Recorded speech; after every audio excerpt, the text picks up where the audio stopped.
From the beginning, I was just a regular kid. I mean, just like any other kid from an urban place, from an urban neighborhood. Just was influenced by hip hop and just the whole culture of hip hop and everything. I was surrounded by it. I lived it every day. I saw it every day. So, naturally, especially kids from what they call quote unquote the hood. Hip hop is just naturally a part of us. Like we live and breathe hip hop.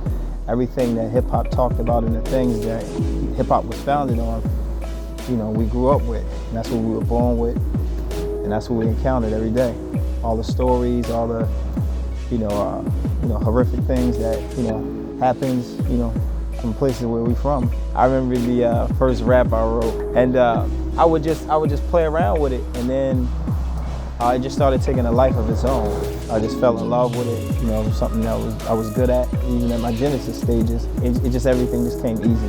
But when I gave my life to the Lord, I stopped doing rap. Period.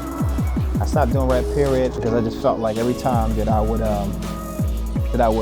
write a rap, it would take me away from the Lord. I knew that there was a void that was missing, something that couldn't be fulfilled with tangible things. I knew that there was something spiritually missing out of my life.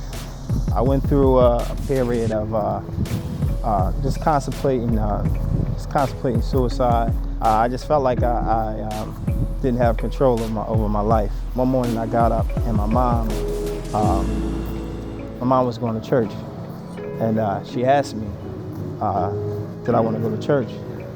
So I went to church, and I began to regularly attend church. I didn't really give my life to the Lord yet. But then the Lord began to work. A guy named Prophet Williams. He was from North Carolina. He was speaking, and I just felt this guilt. And as he was preaching against sin, I mean, I just felt like, man, that's who I was. I was this broken person. And then he began to say, aren't you glad that God still loved you? God still loved you despite your sins.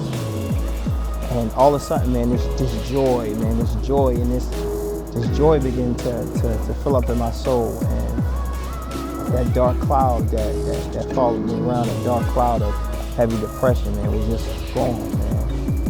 It was just gone. I just felt this joy. And, I really believe at that time that was my conversion period. I've never been the same since.